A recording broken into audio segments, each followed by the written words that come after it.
The valley was a graveyard, and in the heart of it, 12 lives were slowly being buried alive. They were a team of hardened Navy SEALs, men who had faced down death countless times. But this time was different.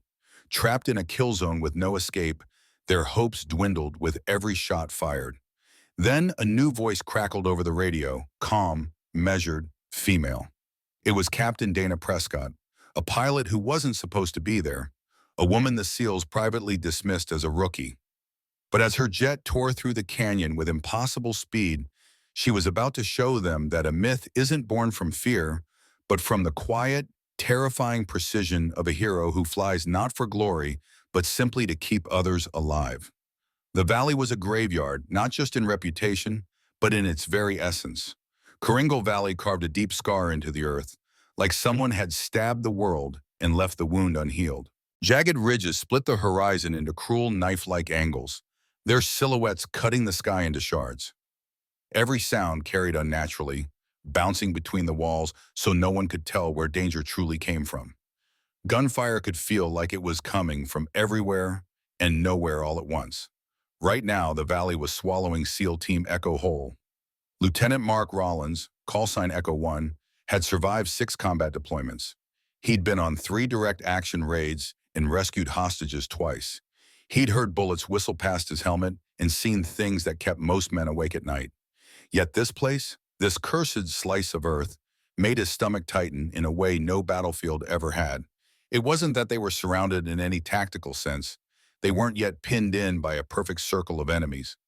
But he felt it, deep in his bones, in the heavy weight of the air pressing on his chest. Spiritually, they were surrounded. "Contact left," someone yelled. The crackle of a Kalashnikov answered instantly. Pop, pop, pop, and dry dust erupted at Rollins's boots. He dove behind a jagged outcrop of rock and returned fire in sharp, disciplined bursts, the kind his training made second nature. The valley roared back with echoes, the shots ricocheting off cliffs until they sounded like an army closing in. "Bravo 3 is hit," a voice shouted over the comms. "He's bleeding bad." Rollins flicked his eyes to the GPS tablet strapped to his chest. The worst possible news stared back. They were stuck dead center in the valley floor, flat, exposed, surrounded by stone teeth. No high ground, no escape routes, no cover except for scattered boulders and whatever prayers the team carried in their pockets. The ambush had happened in the blink of an eye. One moment they were moving toward a suspected weapons cache. The next, they were walking straight into a kill zone designed by someone who knew this land intimately. Snipers were perched on both ridges, small arms fire chewed at their flanks, and the only exit was a shooting gallery. Rollins grabbed the radio. "Command, this is Echo 1. We need air support now." A burst of static, then a voice, calm and clear, cut through the chaos, a woman's voice. "Echo 1, this is Reaper 6, I'm inbound. ETA, 8 mics." Rollins froze for half a second. "Say again? Reaper 6? "Affirmative," the voice replied, still smooth, still composed. "Captain Dana Prescott, call sign Reaper 6. Rollins smacked the side of the radio with his palm, as if the sound might change. "Where's Falcon 2? Captain Hewitt was supposed to be our air wing." A brief pause, punctuated by distant gunfire and the echo of his own heartbeat. "Falcon 2 is grounded with a mechanical failure," the voice said. "I'm your pilot now." Bullets cracked overhead. One of his men launched a smoke grenade, and a hiss of gray fog bloomed around their position. It wasn't much cover, but it was something. Rollins pressed the radio again. "Reaper 6, you got any idea what kind of hell you're flying into?" "I've reviewed the terrain profiles," she replied. "I'm watching live drone feed. Hostiles on both ridgelines. Possible IED blast zone near your 6, and I have visual confirmation of at least 2 shoulder-fired missile systems." She said it like she was reading a weather report. Corporal Reyes slid in beside Rollins, breathing hard, dirt smeared across his face. "Sir, tell me I didn't just hear that right." "You heard it," Rollins muttered. "They sent Prescott." Reyes blinked. "The rookie? With all due respect, sir, we're dead." Rollins didn't answer. His attention locked on Bravo 3, who was losing blood faster than their medics could replace it.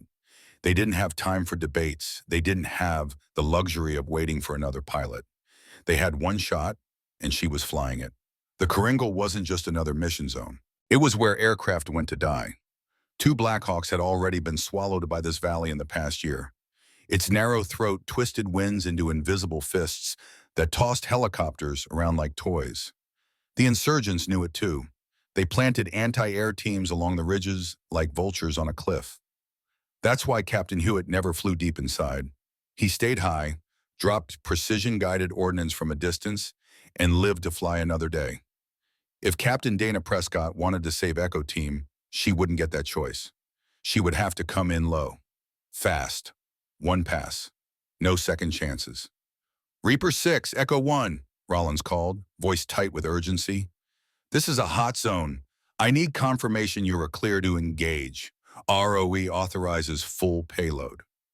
Confirmed, Dana answered, her voice like steel wrapped in calm. I'm locked and loaded. Something in her tone stopped Rollins for a moment.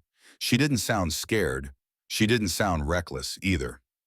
She sounded focused. An RPG exploded near their position, showering their rocks with dirt and metal. Reyes coughed through the haze. Sir, we don't have 8 minutes. I know, Rollins said quietly, but we don't have anything else either.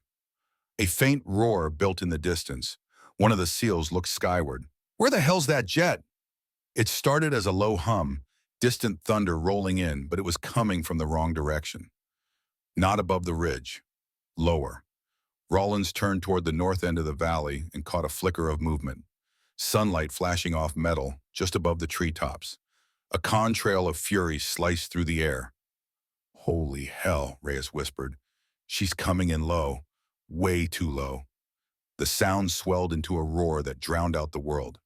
Through smoke and haze, like a phantom from a war story, the FA-18 Super Hornet appeared.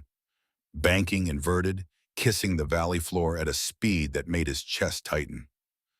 Echo 1, the voice filled their headsets again, calm and unshaken.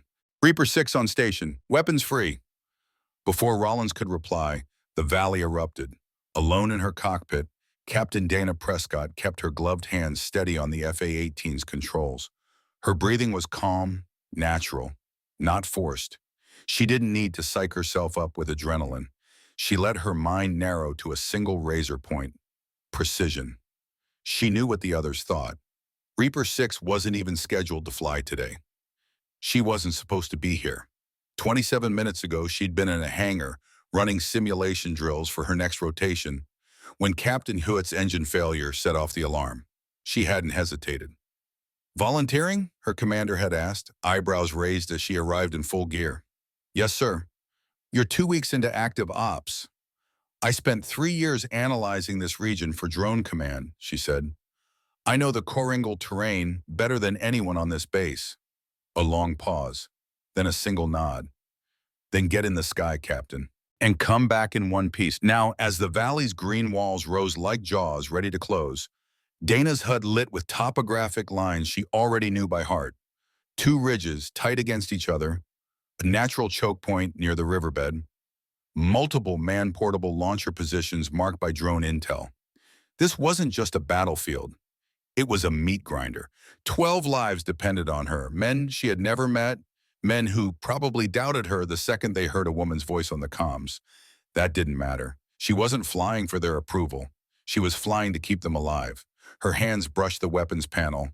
Her instructors would have called this suicidal. Never go full throttle through a canyon. Always keep altitude. Strike from a distance. Stay safe. But this wasn't training. There was no safe altitude. There was only now. Lieutenant Mark Rollins, call sign Echo 1, stood crouched behind a fractured slab of rock, his rifle clutched tight, sweat stinging his eyes as dust and gunpowder swirled through the narrow canyon. Across the valley floor, Corporal Reyes muttered curses under his breath, and one of the SEALs, Bravo 3, kept his rifle fixed on a shadowed ridge, finger trembling near the trigger. They were pinned, scattered, caught in a kill zone where every second felt like an eternity. Above them, a lone Super Hornet roared across the sky, its pilot steady and unflinching. Captain Dana Prescott, Reaper 6 to her comrades, Shadow 3 to some, keyed her mic, her voice cutting through the static of chaos. Zone, I need confirmation we are clear to engage. ROE authorizes full payload. The reply was terse, weighted. Confirmed, Dana said, voice calm. Locked and loaded.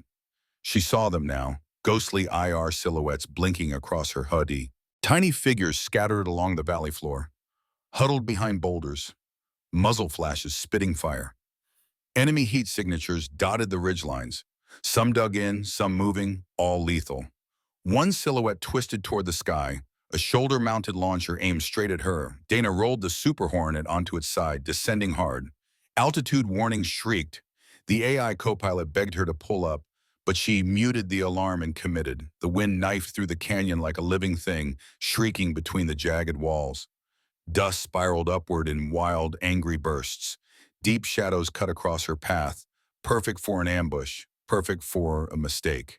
She didn't flinch. Reaper 6, what's your vector? The SEAL team leader barked. Straight through the gate, Dana replied, voice cool as ice. 200 feet above the ground now. Insane to the untrained eye, too fast, too reckless, but exactly where she needed to be. From the canyon's mouth, the insurgents spotted her.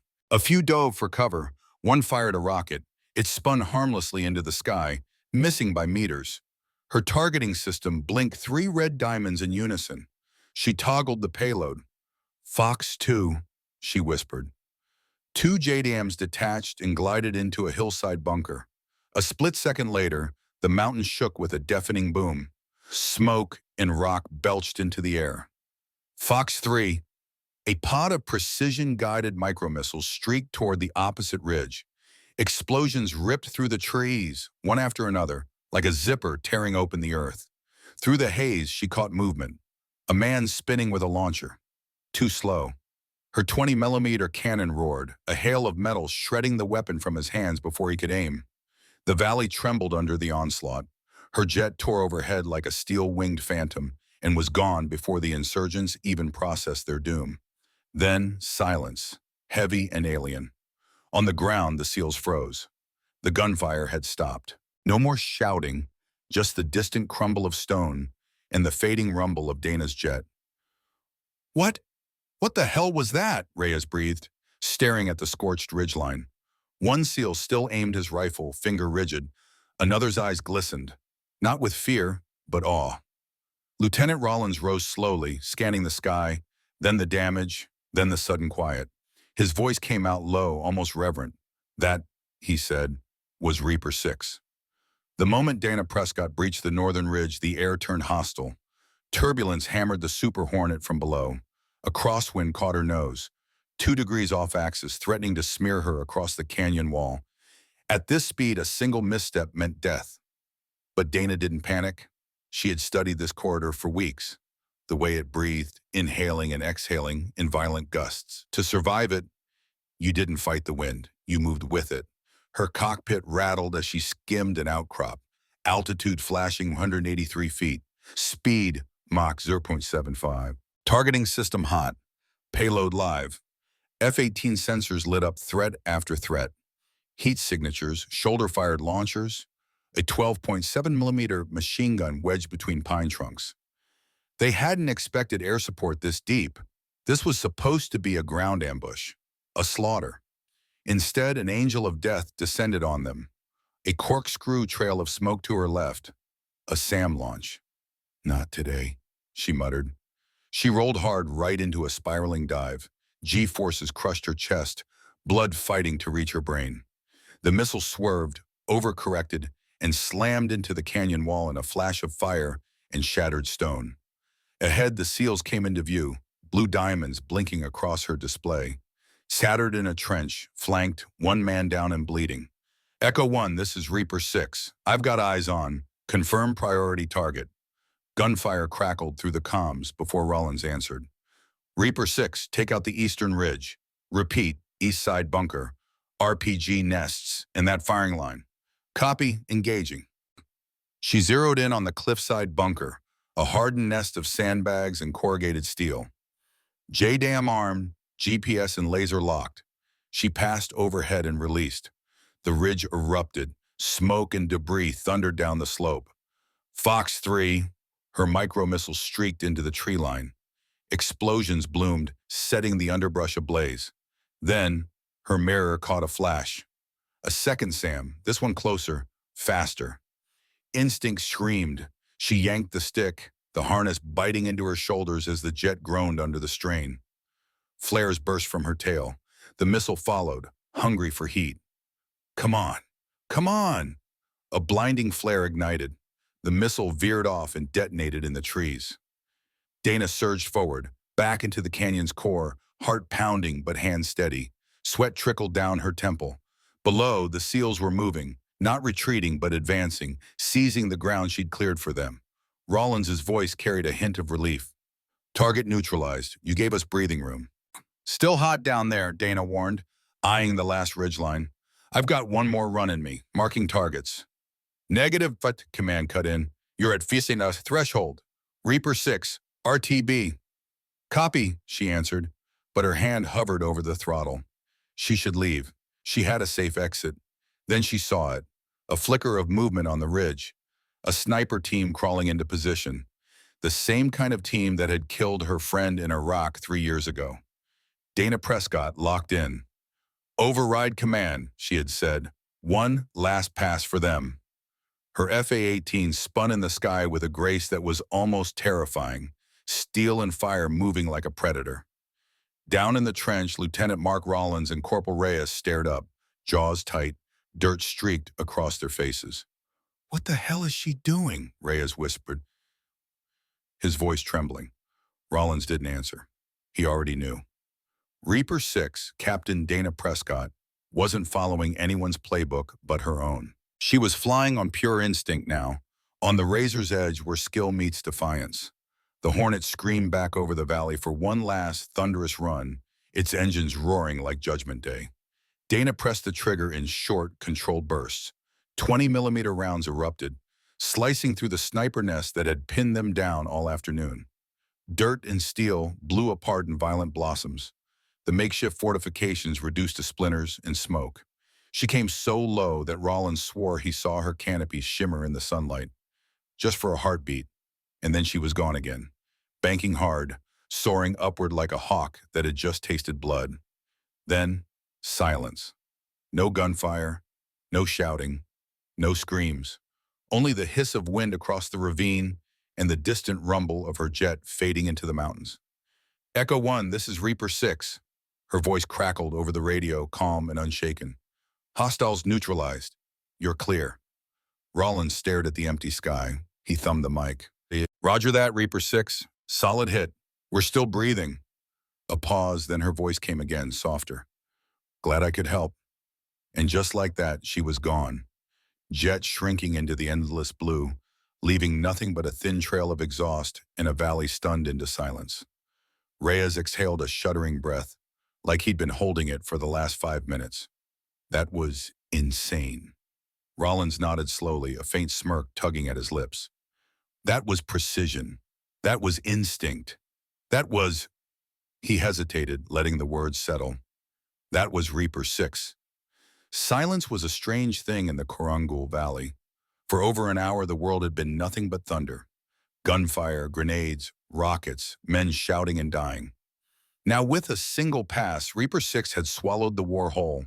Smoke drifted in lazy curls from the ridges where the enemy once ruled. Small fires crackled in the dry brush, where Dana's micro-missiles had detonated. Sandbags burned and tumbled down shattered rock walls. Steel rebar jutted from collapsed bunkers like the broken bones of some ancient beast. The SEALs emerged from cover slowly, rifles still raised, like survivors crawling out after a hurricane. One knelt beside Bravo 3, bloodied, pale, but conscious. We've got you, brother. Hold on. Echo 1, do you copy? Dana's voice was quieter now, almost gentle. Rawlins keyed his mic. We copy, Reaper 6, all intact, thanks to you. Copy that, she said. RTB. No request for kill counts, no demand for damage reports. She was already leaving, closing the chapter with perfect timing. Reyes still looked dazed. Sir, I've never seen anything like that. Not in training, not even in ops. No one has, Rawlins muttered. You think she practiced that run? He shook his head. You don't practice flying through a death funnel like that. You either survive it or you don't. Corporal Mullock wandered over, helmet tucked under one arm. You heard her on the radio, right? That last pass, she called it herself. Command was trying to pull her out. I heard, Rollins said. She disobeyed protocol. Could get grounded for that. She won't be. Why not? He turned to the shattered ridge, to the blackened nest that had held them hostage just an hour ago. Because she did what no one else could. No backup, no hesitation, and she didn't lose a single man down here. Mullock didn't argue. No one did. An hour later, the deep thrum of rotor blades signaled salvation. A Black Hawk swept in for evac, kicking up dust and smoke as medics poured out. Even they moved with an unusual quiet. They had seen the battlefield from above. Charred bunkers, scorched tree lines, and blast zones that still radiated heat. One medic leaned toward Rollins as they loaded Bravo 3 onto a stretcher. We thought you guys were done for. Then someone said Reaper 6 showed up. Thought they were joking. Nope, Rollins said, glancing toward the distant sky. One pass. That's all she needed. At Bagram Airfield, Captain Dana Prescott guided her Hornet to a stop on the baking tarmac. The jet wore new scars, shrapnel gouges along the fuselage, a left stabilizer peppered with fragments, and heat burns from the brutal, evasive maneuvers. Regulation would have frowned on the damage, but she and the bird were still in one piece. She popped the canopy and sat for a moment, letting the reality of survival sink in. The hangar was quiet, machinery hummed in the distance. The Afghan sun pressed hot against her flight suit. A ground crewman approached, hesitant. Captain, we saw the feed. That was bold. She unstrapped and climbed down, boots hitting the tarmac. Had to be done, she said simply. Inside the control room, her reception was colder. Colonel Davis, old school, gruff, every inch the by-the-book officer, stood waiting, arms crossed. You ignored a direct recall order, he said flatly. I had one run left, Dana replied. That run could have cost us a $70 million aircraft. It saved 12 operators. They stared at each other. He didn't blink. Then slowly he nodded. Debrief in 1 hour. You'll write your own after-action report. Yes, sir. As she turned to leave, his voice followed her, quieter now. Hell of a flight, Captain. She allowed herself the faintest smile. That night in the SEAL's temporary forward base, someone pulled up the helmet cam footage on a tablet. They watched in silence as the Super Hornet roared through smoke, obliterated both ridges, and vanished like a ghost. The impossible angle of descent, the speed, the precision. She flew like she knew every inch of that canyon, Mullock murmured. She probably did, Reyes said. She doesn't even know our names, Mullock added. Rollins shook his head, but she made sure we all still have them. Someone raised a canteen. To Reaper 6. The others followed, to the one who came when no one else would. 2 days later, the Karangul strike wasn't a headline. It wasn't a declassified victory. It was just a whisper. A name passed through steel hallways, across mess tables, and in the hushed murmurs of ops tents from Jalalabad to Kabul, Reaper 6. The pilot who dropped into hell and came out the other side. The valley was still humming with the aftershocks of the mission when the whispers started to move through camp like wildfire. Inside in a battered operations tent, a Marine lazily stirred powdered coffee in a tin mug. Valley run? He asked, voice casual but tinged with curiosity. Yeah, another Marine said, leaning back in his chair. Flew under the radar, took out 2 ridgeline positions in under 40 seconds. The first Marine's spoon stopped mid-stir. 40 seconds? Yeah, that's not even the craziest part. What is? She's a woman. The spoon clinked against the mug. What? I said she is a woman. Captain Dana Prescott, Navy. Silence fell between them like a dropped tarp. Then quietly, no, other way. Across the base, 1,000 versions of the same conversation rippled like static. Some reactions were wide-eyed disbelief. Some were tinged with admiration. And a few were shrugged off with that familiar dismissiveness Dana had seen for most of her career. But disbelief or not, no one could deny the truth. Not when there was gun camera footage. Not when there were results. Not when 12 Navy SEALs were alive because someone had flown a Super Hornet like a surgical scalpel through terrain that had chewed up aircraft before. Out on the flight line, away from the buzz of speculation, Dana Prescott stood at the far edge of the tarmac with a clipboard in hand. She supervised the post-flight diagnostics in quiet solitude. Her jet, blackened and scorched from the valley run, sat behind her under inspection lights. She kept her cap low, speaking only when necessary. The mechanics gave her space. They'd seen the feeds. They knew what that jet had just done. Inside the command room, her name carried a different weight.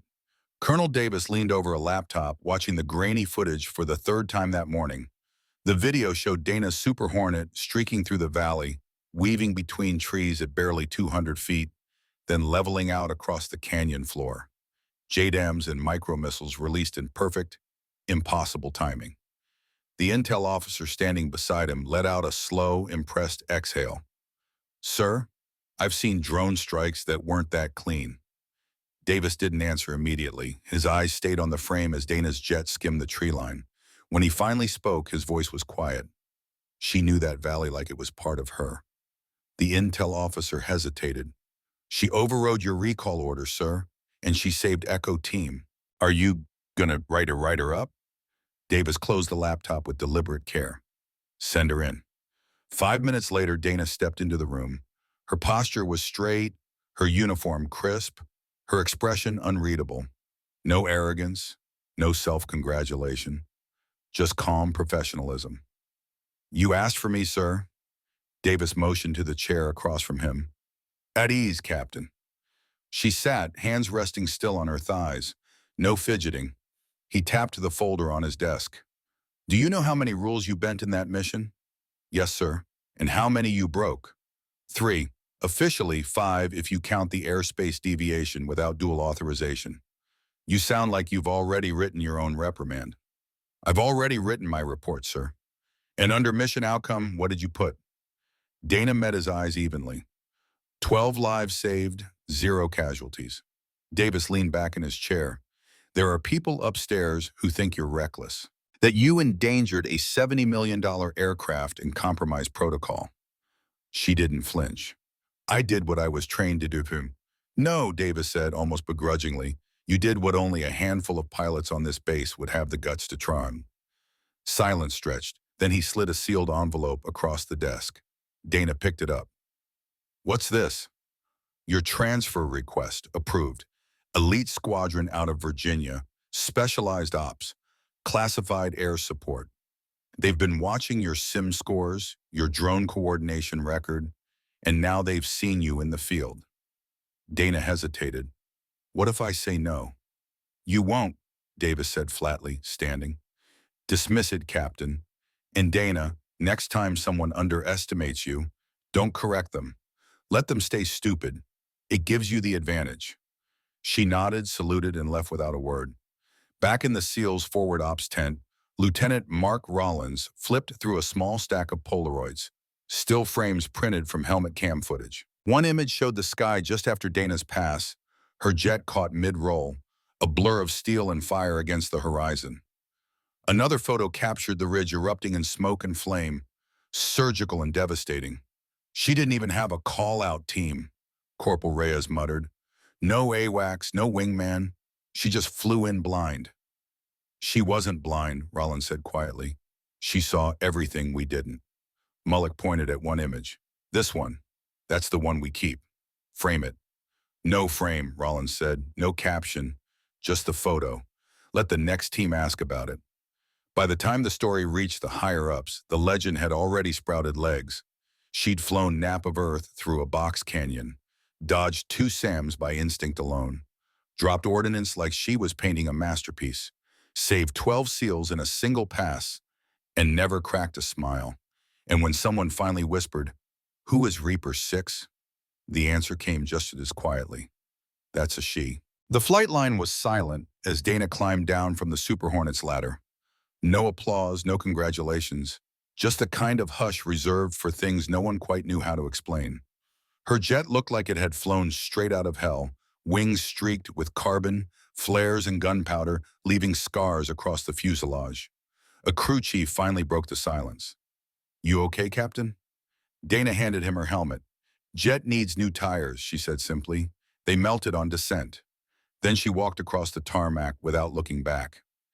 Every head followed her, not because she was a woman, but because everyone had seen the footage. In the ready room, aviators crowded around the playback screen.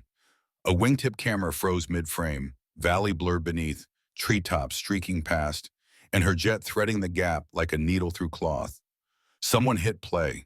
The jet dove, bombs away. Hard right bank.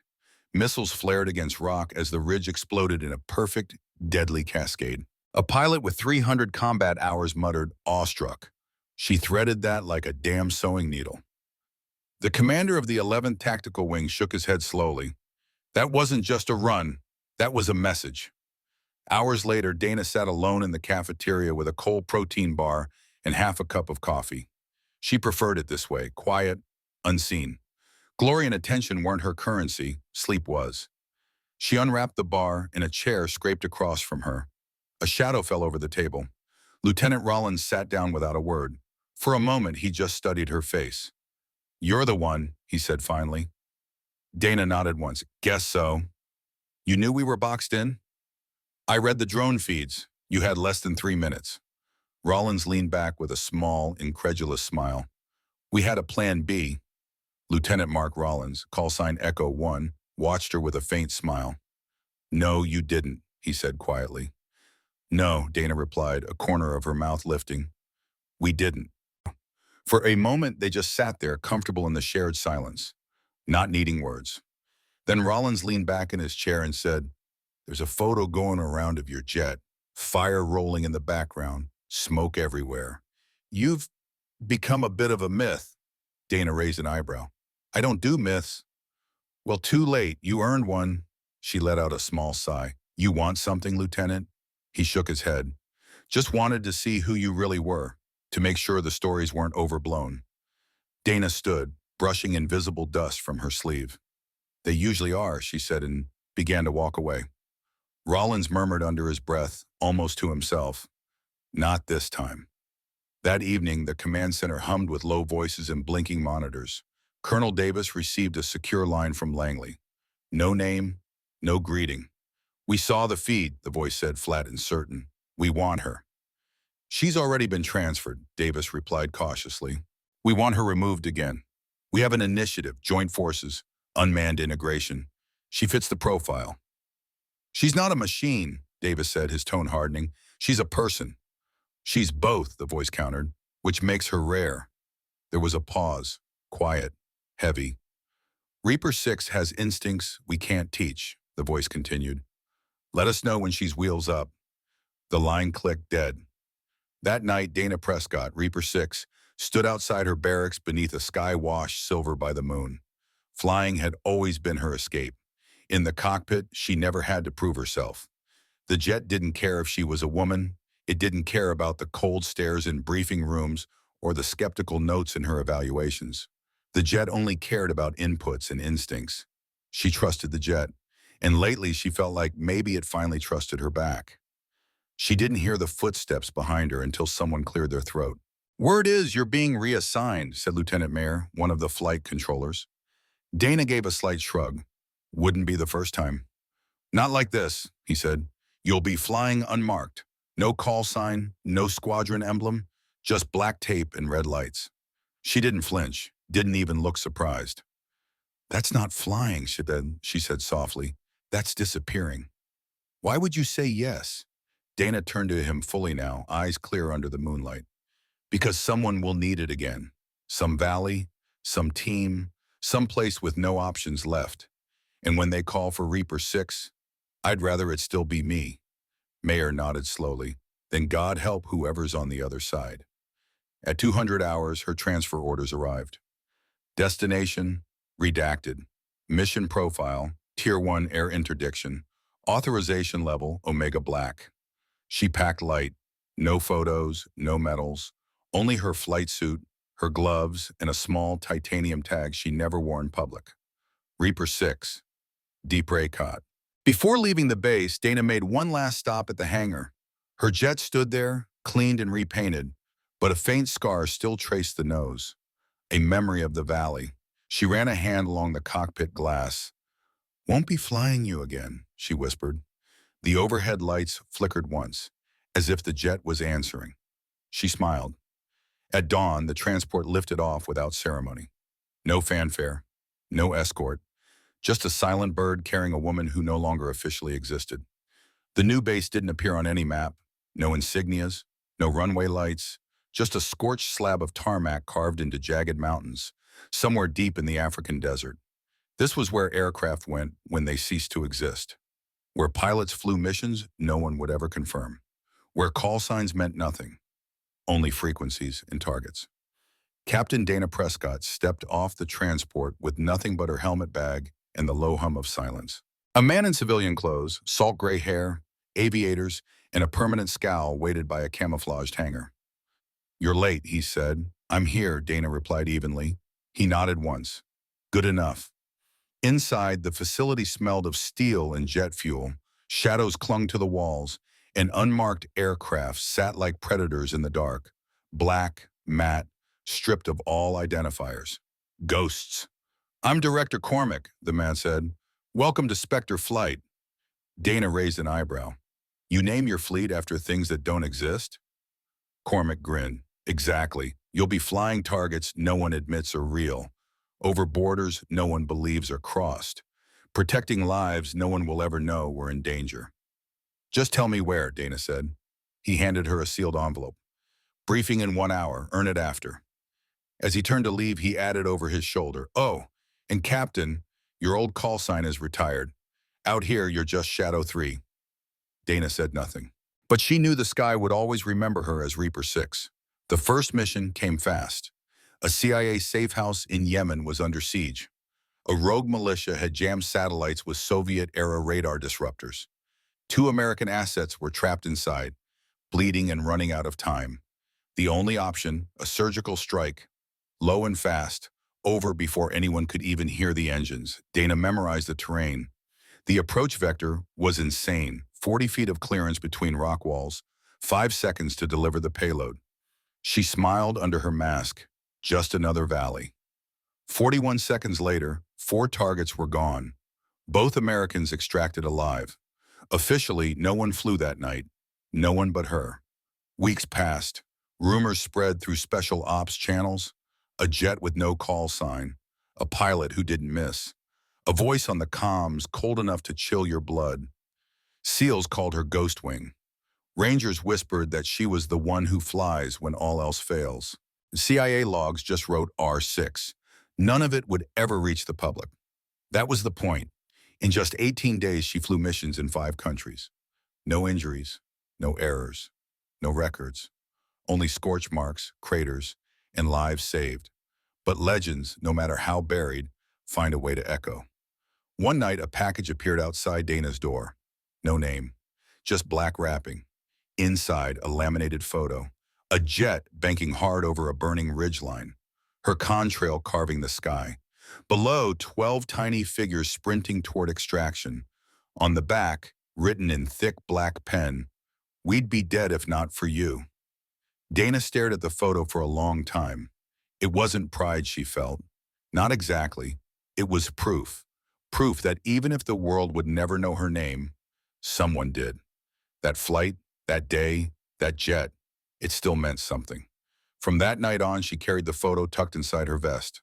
Lieutenant Mark Rollins, Echo 1, Captain Dana Prescott, Reaper 6, Shadow 3, Captain Hewitt, Falcon 2, Corporal Reyes, Bravo 3, a quiet SEAL team operator, Corporal Mullock, Colonel Davis, Lieutenant Mayer, Director Cormac.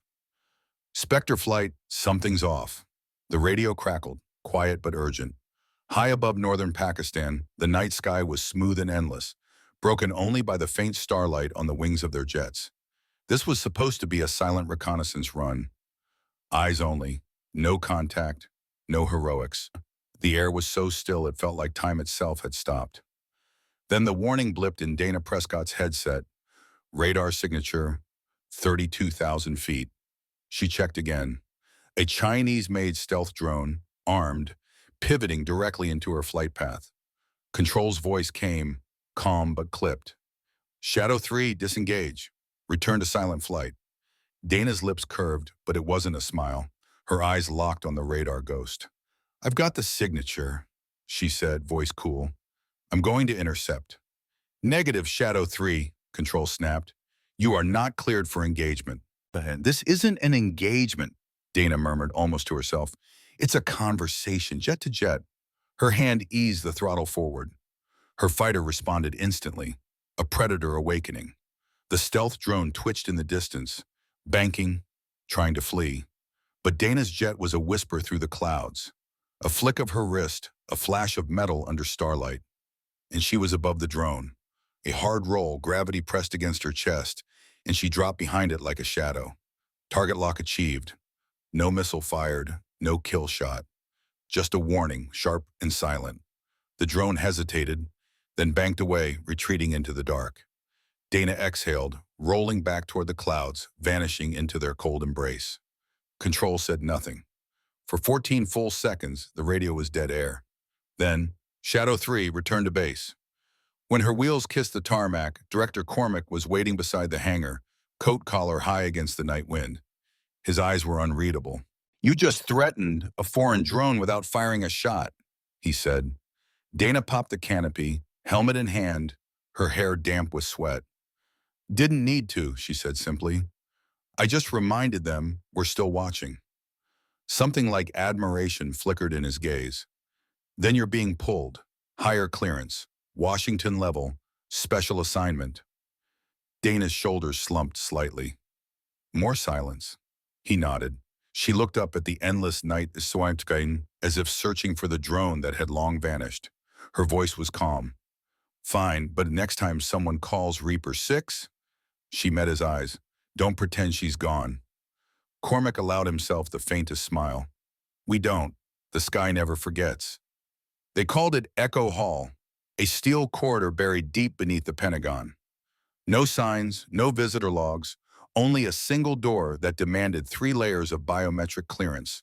The walls were lined with plaques, no ranks, no names, only dates, coordinates, and blackened mission numbers. This was where untold stories lived, the kind of victories that existed only in whispers.